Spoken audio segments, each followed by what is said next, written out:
Welcome to Business Mastery with Dawn Kennedy, your quick under 45-minute dose of expert insights and strategies to make a positive impact on your business and life. Let's get started. Hello, and welcome to the Business Mastery Podcast. And for the first time, we're videoing the podcast so everyone can see the amazing guests, not just hear their wisdom. And boy, the first brave soul who's willing to come on here and do the video, this Isaiah. We are going to be talking about some amazing topics around maximizing efficiency and putting some systems in your business. So, Isaiah, thank you so much and welcome to Business Mastery. Yeah, Dawn, thank you so much for inviting me. I'm so excited to talk about automation and how it's personally how my clients generate over 100 million in sales in the last 10 years. So I'm going to show you guys exactly some of the processes we do for brick and mortars, and I can't wait to discuss it. All right. Can you tell everyone who you are and who you serve? Yes, absolutely. So my name is Isaiah Grant. I am the founder and CEO of Kingdom Impact.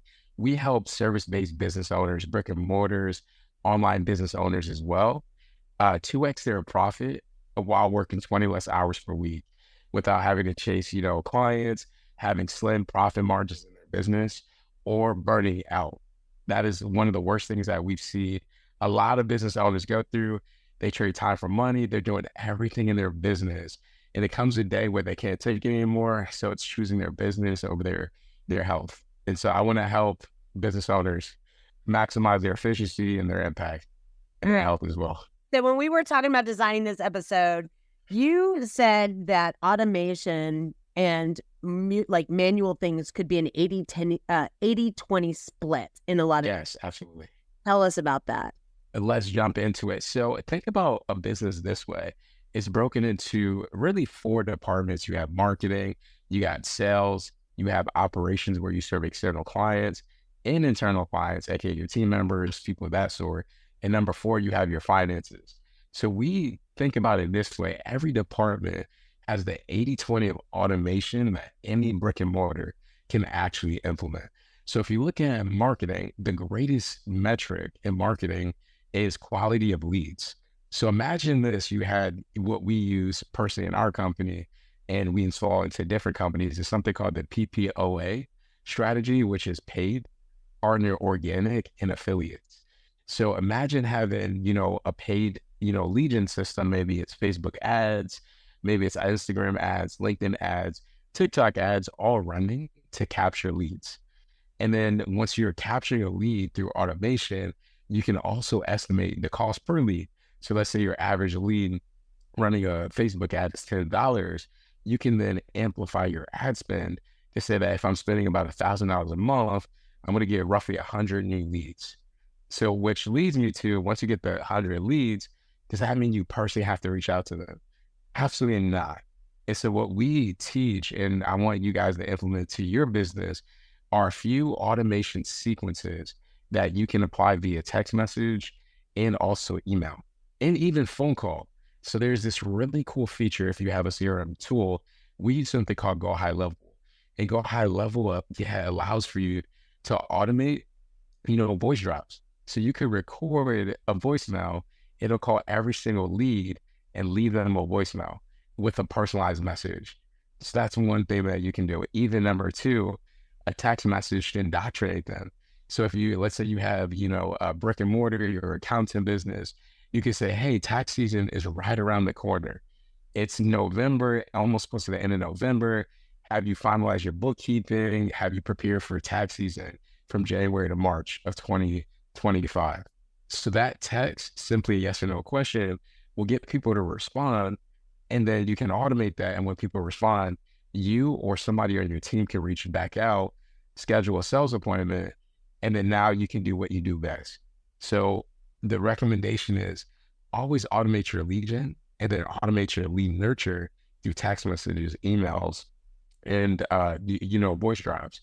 Using an indoctrination series of who you are, how you help, and then an engagement sequence that just gives so much value that people see you as the authority and expert in your field.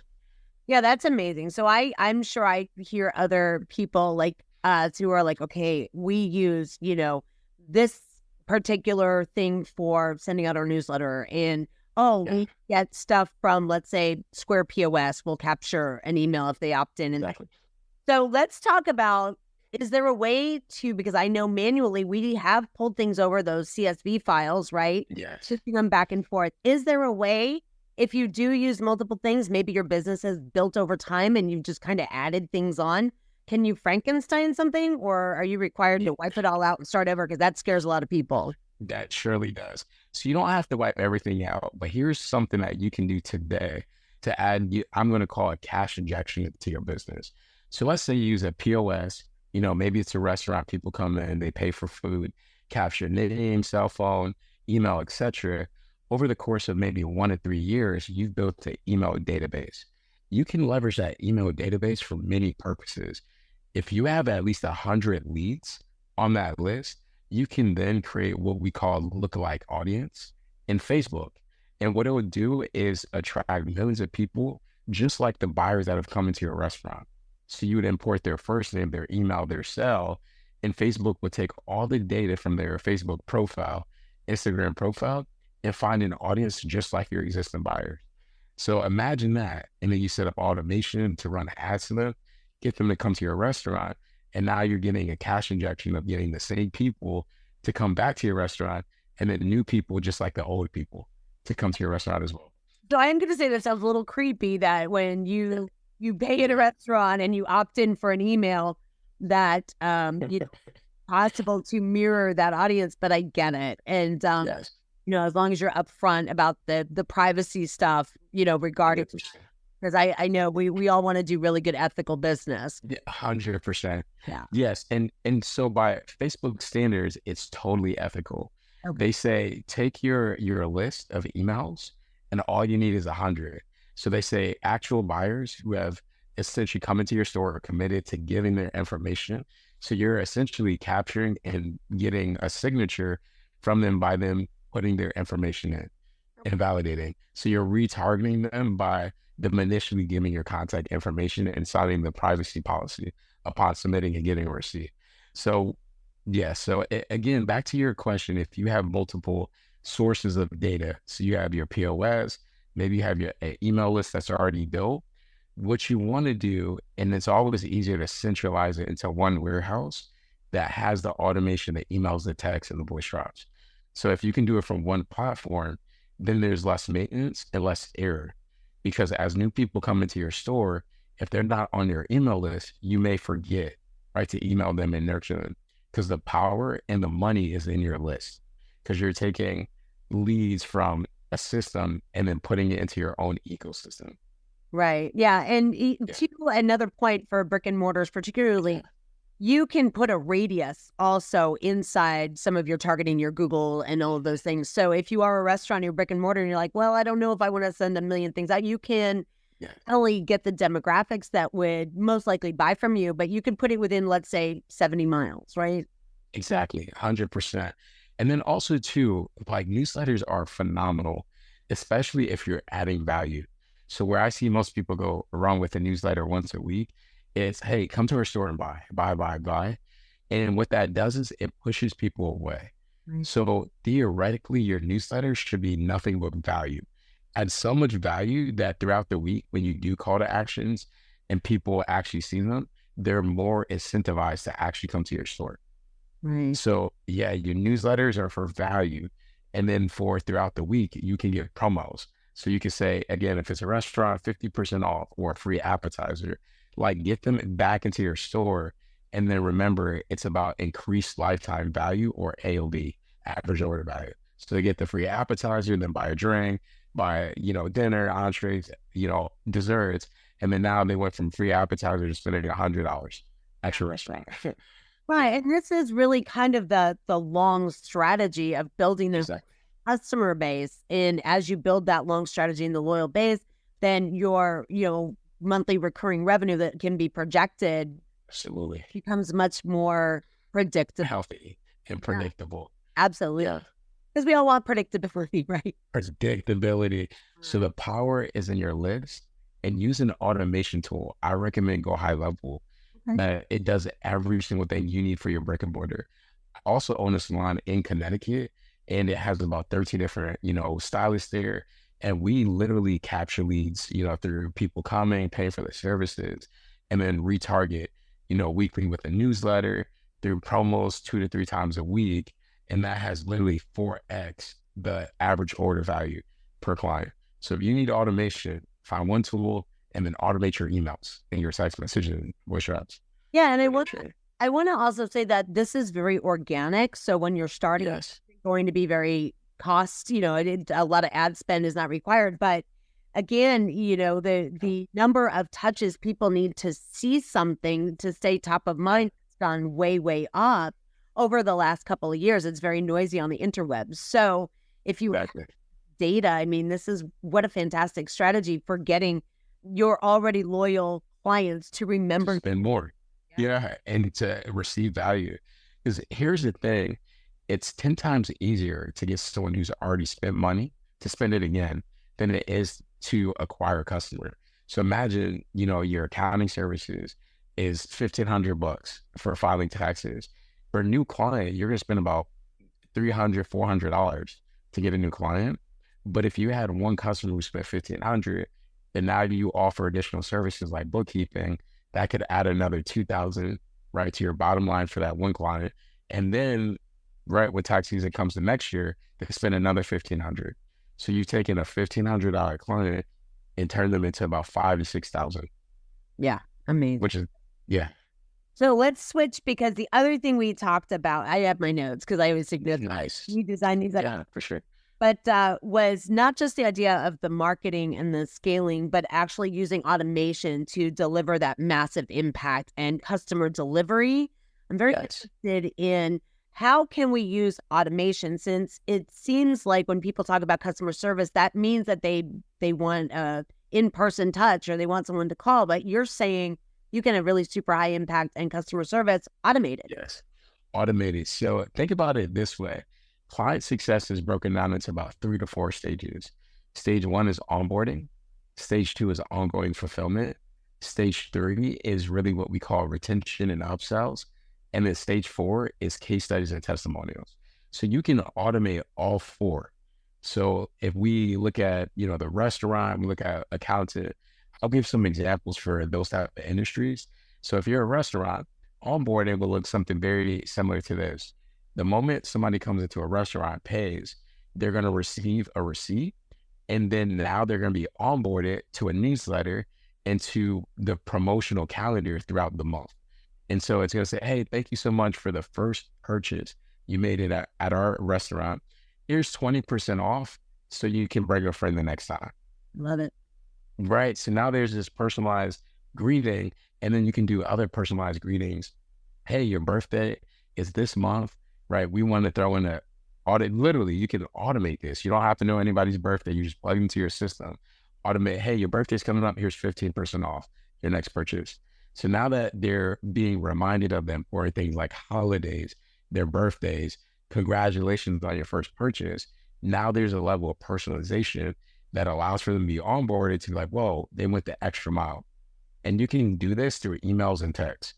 Yeah. Now that they're an actual customer, now the goal is to make sure that when you're in person at this restaurant, that you're giving them, right, this is obvious, really great service, right? Your attention to details, right? Servicing them well, and you're going the extra mile there, because combined with the automation and the in-person service is what we call this hybrid ongoing fulfillment, right? Your automation depends on the type of brick and mortar you have.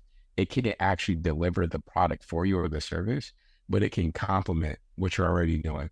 So as you're doing that, all that good stuff, that's great.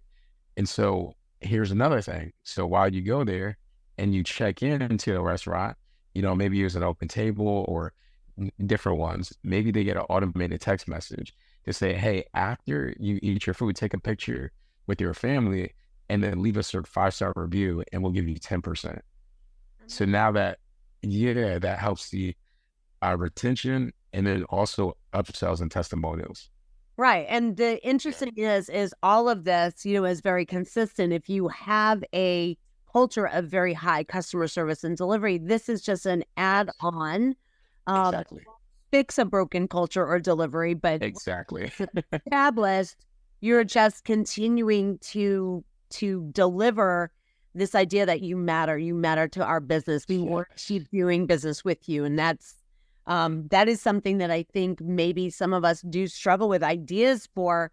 Well, how do we let them know how much we care? How do we let them know how much we appreciate them? How do we let them know that their business is so important to us? And extra little things, would make somebody feel like, wow, I'm not just number whatever, pick up my McDonald's bag. And nothing wrong with fast food franchise listening. But, it's you're not just a number on the top of a ticket. You're actually getting something else from this encounter. I love that. And also to add to that portion, Dawn, is automation. What it does, it captures the moment and then pushes the buyer to the next stage of the buying cycle. So once they're onboarded, now they're going through ongoing fulfillment. And as they keep, receiving great service, now they're encouraged to leave a testimonial, a review, a photo, which then becomes a marketing engine for you. Because imagine 500 people come to your restaurant, they all take a picture, they all give a 5-star review through an automated text or email. Now you're automating your social proof. And whoever has the most reviews, right, always wins in the best reviews. So I want to say this too, because this is very important. Because I can't tell you the number of times that I signed up for something or I visited somewhere the first time and they asked for a review right off the bat. But really what it sounds like is like, let's see you a couple times. And then once we've proven ourselves to you, then we'll ask for the review. And I think that is 100%.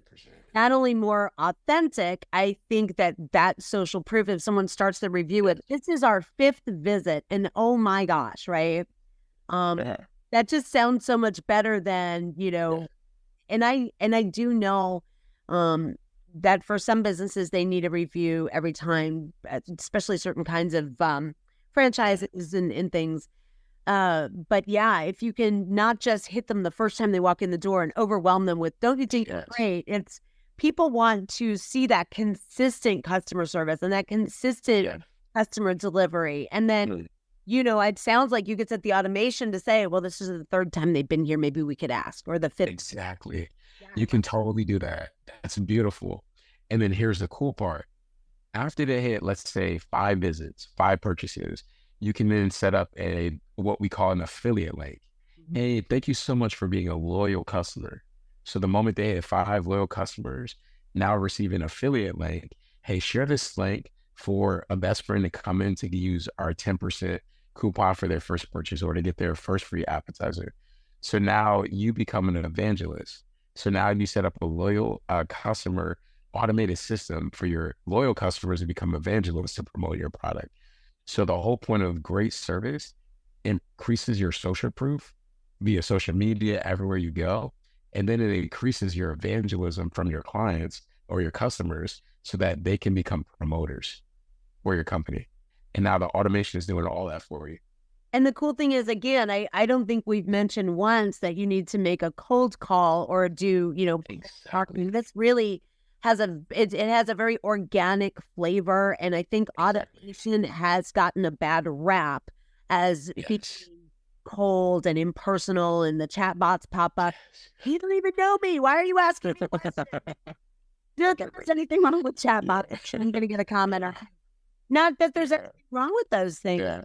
This particular system of the 80% automation is very personalized, and it's actually driving more organic traffic overall over time than, let's say, your Facebook ad spend. You might pick up, like you said, a percentage. You convert a small percentage. But once you get that percentage in the door, now you've given yourself multiple channels to build loyalty. Yes, 100%. And build that organic. Let me tell you about this place. We went there 5 times. They asked for a referral. It was so much fun. I think that's amazing. I think this is a nice mix of what I would say the expectation that be online, right? So there's consumer expectations change all the time, and now it's I should have it in 2 days, and it should be free shipping, and all these things, because that's consumer expectation that there will be some sort of automation, but it's not automated to the point where they don't feel valued or appreciated. Yeah. Yes, it's so good. Because again, you could do an automated welcome sequence. Say, hey, thank you so much for, signing up for our newsletter. Here's the first edition. Here's a coupon. Hey, we haven't seen you. Here's another one, abandoned cart sequence, which is really cool. If you haven't seen a customer after 2 weeks, hey, haven't seen you, in a while, John or Jane, ... Here's a free appetizer on me. Just bring this code and then bam, talk to the nearest waiter or waitress. So it's so cool. Like the amount of things you can do with automation, from emails, texts, voice drops, to get clients to just reactivate and become your promoters, evangelists. It's just next level. Yeah, it really is. And this works beyond restaurants. I mean, I know we're talking about 100%. that is definitely something most people can visualize. But this idea that if nobody has, let's say, opened your newsletter in, 90 days, I don't know that anybody tracks what to do with that. I can tell you that we can look at our open rate. Yes, 100%. We can kind of see who did or didn't open, but I don't think we even have a strategy to send something to the people who haven't opened and say, hey, we do you still like our newsletter? Is there something we're missing? Is there something we could do better? Are you expecting something to have that kind of thing? And I think some great market research can come out of asking the people who maybe haven't been engaging for a while. 100%. Here's the one that works very well. Like for people who have not engaged, you send an email once per quarter and you automate it to people who haven't, opened up an email maybe for 3 to 4 weeks. You say, hey, we're actually cleaning up our email list. We've noticed that you haven't seen or responded to any of our emails in the last X amount of days, 30 days, 90 days, etc. Feel free to unsubscribe if you no longer feel this is valuable. So it's called the unsubscribe email, automation email. And you do that once per quarter, and you're going to get people who unsubscribe. But the value of unsubscribers are, number one, your open rate goes higher because you have quality people that are on there. And then number two is you're not forcing people to take your product or service, because if you do, people start doing what? Reporting to spam. They start doing all of these other things, which hurts your brand reputation. So you actually want the no longer interested people to leave your email list. You initiate that. That is insanely respectful also, and saying, look, we loved having you here. If we're no longer a fit, we will not take it personally. We're no longer interested, but please, feel free to unsubscribe. You will not hurt our feelings. Exactly. And I think if you initiate that, again, that goes back to that massive impact and customer story that it's just business, right? It's not personal. And if you're no longer nuts, we're okay with that. And we don't want you to, because there are people who unfortunately not have that presence of mind in business to get up. Right. Yes. I think it takes a while to build that. Yeah. Nature, we don't want to hurt somebody's feelings or be offensive, right? 100%. Yes, 100%. If you initiate that sequence, and I think that would be a takeaway for anybody who has an email list, and if you are able to track and you see an open rate and you see that certain people just aren't, I think that would be like a very cool first step. Manually this time, right? Build that in. I think that would be a fantastic takeaway for everybody listening, because it shows a level of ethics and a level of an attention to detail. Because if I got an email like that said, we noticed that you haven't opened anything in a couple of months, and we just want to let you know, no hard feelings if you want to unsubscribe. I think that would be very impactful for me, thinking about who is behind this business. Yeah, it would feel personalized, and I wouldn't feel pressured, which is beautiful. Yeah, so think about it this way. Everybody who's listening, there's a ton of sequences you can do. Right? I want to just summarize this part. Is for onboarding, you can do something called a welcome sequence. Thank you so much for joining, our newsletter, joining our email list. Here's what's going to happen. I'm going to tell you a little bit about our mission, our core values, who we are, and we just want to welcome you, and here's a gift. That's the welcome sequence. And you can do that email, text, voice drops.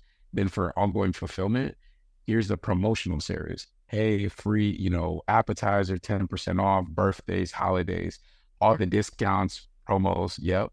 And then now for retention, It's, hey, we have a rare thing that's, occurring, where if you take a picture and you leave us a 5-star review, we'll give you X, Y, and Z, in exchange for doing that.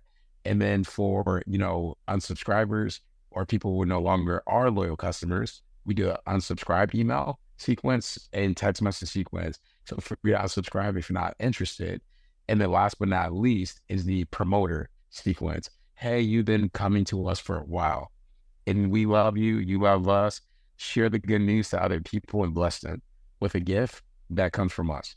And now you're building a marketing engine from your best clients to get more repeatable business. The best clients or the best customers, the best businesses have repeat referrals in their company. That's a healthy business. Absolutely. So, and I'm gonna ask this now because please. I hear the wheels spinning. How difficult is this to set up a 3 email? Let's talk about the realities of I'm very busy. I'm already running my business. And while this sounds great, and I would love to get to that place, and I want to use automation to deliver impact, you listed off a lot of things. And we got a bit of secrets. Real here on business. Yes. Right? We gotta keep it real. So where would number 1 you start? One, and then number 2, how much time should we maybe set aside, or should we make this something that we do over a quarter? How would you suggest implementing this? 100%. So the way we build this business machine is one system at a time. In other words, how we bite the elephant, one bite at a time. Right. So here's step 1. Make a list of all the sequences you feel are valuable to your operations. Just write them down. And then what you're going to do is step 1, you can do it yourself, option 1, or option 2, hire somebody, maybe it's a virtual assistant or maybe one of your team members. You can give them the vision, they can do it. Or number 3, you can hire an expert who already has these templates pre-built for you and can plug and play it into your company. And that's a lot of what we do. We have all of these sequences pre-built and we give these out to our clients. So here's what you can do if you're kind of solo and you're trying to figure this out yourself, is you got to figure out your CRM pipeline. Like, what is the tool you're going to use to send out emails, texts, and voice drives? Once you get the platform set up, I recommend spending about maybe 1 to 3 hours per week automating emails. If you need some help, maybe you're not a grammar geek, maybe you don't like writing emails, you're just not a writer, feel free to go into ChatGPT and tell them the vision that you have. Say, I need 3 emails. Here's what I do. Here's the people that I serve. Here's our mission. Here's our vision. Here's our core values. And here are some testimonials. Write me 3 emails that attack, introduction of who we are. It shares, some proof of what we do and how we help people. And then the third one is come in for a free gift. And here's the free gift. It'll make it look beautiful, write it for you. And then you can plug it directly into your CRM. And then what you would have to do is then create a tag. It's called a tag, where you would tag any new lead. And once a new lead is tagged that, that word or phrase, then they're put into an email sequence that auto dispenses the emails in order. Yeah. And so that's the technical process at a high level, or 1 to 3 hours per week. So writing the emails, using the tech, and you can outsource it to someone who's already doing it, has the templates, or you can hire somebody internally and just have them do it. But 1 to 3 hours is a good place to start. But remember, once you do it, you don't have to do much later on. And then you move to the next sequence. And then after maybe 3 to 6 months of doing it by yourself, you have a whole engine that's working for you. Because automation does one thing, just to simplify all this into a few words, is it frees up your capacity to make more high-level, high-income producing decisions. Yeah, absolutely. That's why it's so powerful. Yeah, it is. And, the idea of being able to break this down into chunks and rip the Band-Aid off and say, start with the welcome sequence. And I love that about because there are people who, they're like, oh, the AI marketing. Yeah. The fact is you start with your own stuff. If you put your stuff in there, then it can tell you, should I change puppy to glad or puppy to small dog, right? That's what we're going to use it for. In fact, I'm going to share this. The reason that this podcast was rebranded from the Profit Accelerator podcast to the Business Podcast was because I went ahead into ChatGPT at the advice of a mentor. Yeah, as advice of a mentor, and said, these are the topics, these are the things that we do.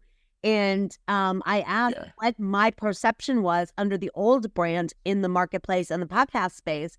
And it gave me the real stats and said people would assume you were financial. People would assume you about that stuff, when in reality, all of your topics are talking to business owners about mastering their personal business, you know? Yes. Yeah, ChatGPT can be very powerful if you use your own stuff.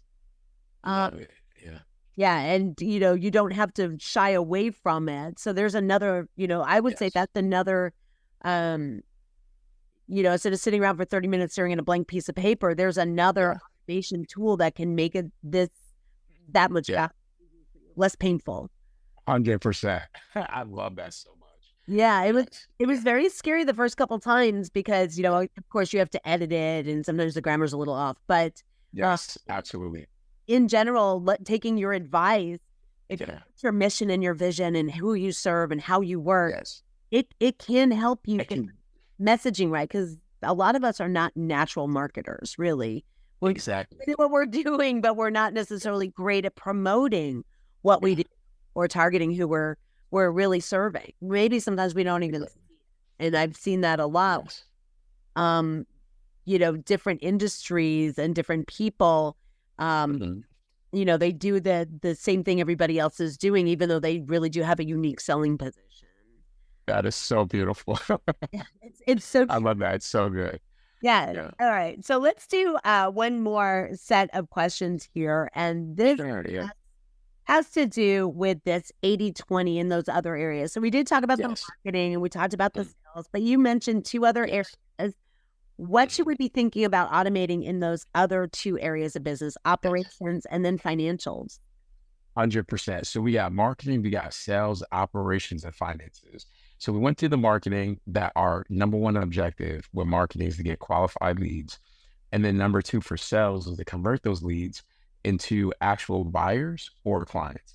Buyers are, you know, lower ticket. Clients are more intimate, where you pay a higher ticket. So it depends on your business, right? Like if you have essentially a higher ticket business, like maybe an accountant, or, you know, maybe, you know, you're another type of service-based business that charges $2,000 to $3,000 or higher, then you can use emails for nurturing the leads after a sales call. So so imagine this, like you're an accountant, you have a sales call. They're like, I need to think about it, you know, whatever objection, you know, I'm speaking over to my spouse, or let me talk to my business partner. Your automated emails that in text that go out after the call, when you book the next call, will then nurture and handle all the objections. Hey, watch this video about Jane or John, who talked about, you know, thinking about joining our program, was on the fence to joining. Or here's Jane or John, who went from X amount of dollars to this amount with our help. So now you can give social proof, testimonials, and other pieces of value before your next call. So it's basically nurturing them and giving them free content to get them pre-sold so that they can make a decision the next time you guys speak without confusion. And with those decisions and with that additional time, you probably are preventing things like chargebacks, because people have that buyer's remorse that they might have if they made a decision out of order of how they make decisions, right? We have to respect how people make decisions in business and the buyer type they are and how often they make these size investments. So 100%. Yeah, absolutely. Yes. So you would automate the emails and texts to nurture them up to the next call to eliminate buyer's remorse, making it really simple. And then that's for sales. That's just a few. And then we just went through, you know, the operation side of, you know, servicing, you know, a client. And then for financials, here's a few things that you can do. There's tool, QuickBooks does this, which is beautiful, is when you connect your credit cards, your debit cards, it'll automatically sync. And when you program, you know, QuickBooks, it'll classify them into the right categories. So now technically you don't need a bookkeeper, but what you do need is an accountant who can then analyze the reports that is generated for you. And here's another thing that you can do for your finances is automate caps on your credit cards. So I don't know about you, but most business owners struggle with sticking to a budget. So if you say, hey, I'm going to use this credit card and I'm going to put a limit to how much I use on this card, and I get notified via text and email when I'm maybe 500 from the limit or 1,000 from the limit. And so now you can minimize you overspending. And that's a good way to do that as well. So then you have QuickBooks tracking your expenses, preparing you for the next tax season. And then you have your budgeting, sticking to limits so that you don't overspend. And then what you can do also too within QuickBooks, other tools, is have pre-created reports that are auto-generated and sent to you on a cadence. It can be every 2 weeks, every 30 days. So now you can have your financial review session with your team to say, hey, here's where we are in the P&L. And the reports are auto sent to you. So those are my 3 big ones that I perceive. Too, and I'm going to say that if you can't build those reports to the rest of the advice, you can find someone who can build QuickBooks. Yes. Or whichever system you're using, they can build those reports for you as exactly. So don't 100%. I hear it, it's like, well, I don't like, right? Some people still use Excel, but you can still build formulas in Excel. You just have to build them, and you don't have to build them. 100%. Yeah. So operations wise, I'm just going to jump in here. We are automating certain inventory type things in the coffee company, and we've done the, UPC and inventory and tracking more wholesale things. So I do know there's some automation there. We're still feeling that out, but that also not only builds reports.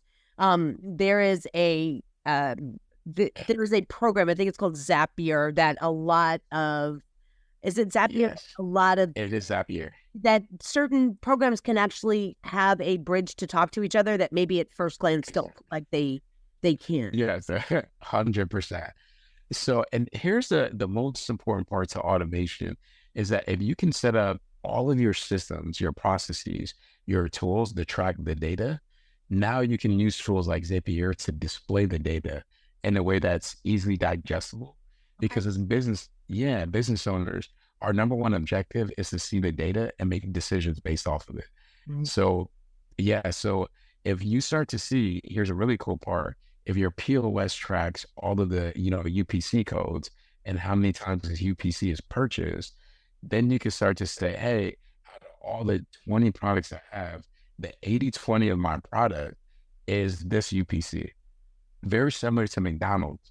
At one point, 10, 20, 30 years ago, they got rid of every product on their menu and only sold a double cheeseburger. And they had drinks and they had a fry, but they got rid of every different combination because they seen the most profitable thing on their menu was a double cheeseburger.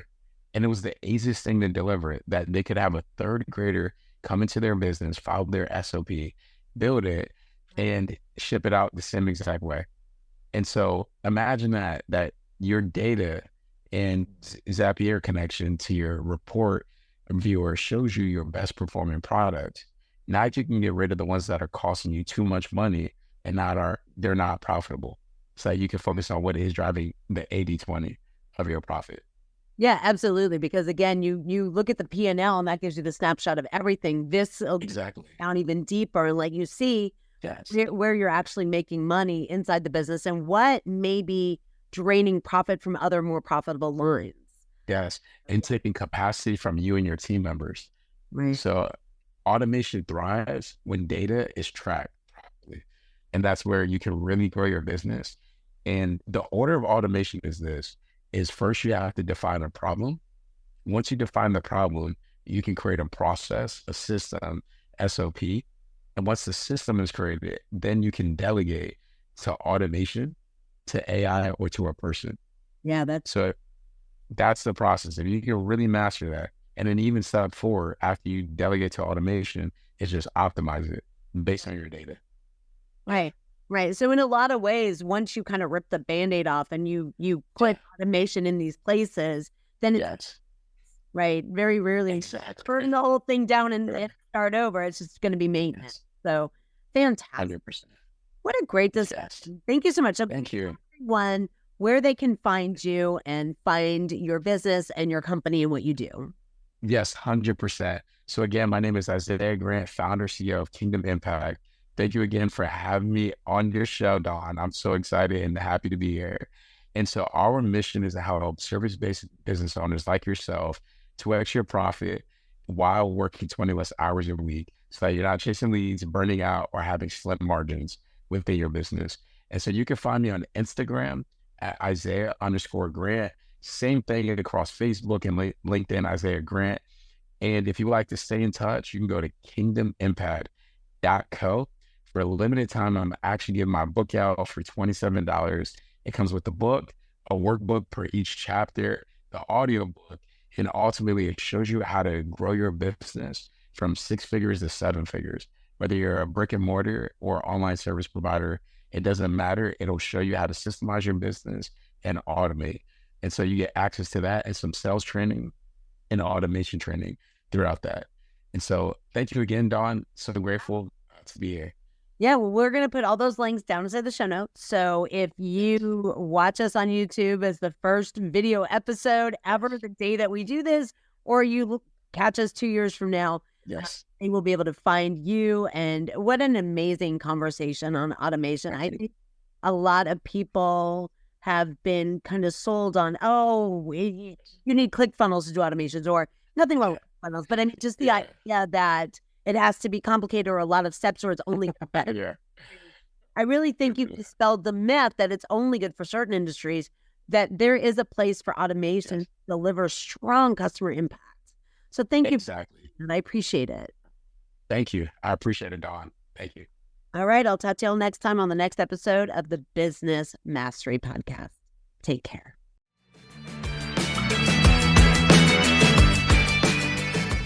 Thank you so much for listening to this episode of the Business Mastery Podcast. If you want to learn more about me, you can go to dawnkennedy.com, and you can now check us out on YouTube, as well as, of course, any of your favorite platforms that host podcasts. Take care.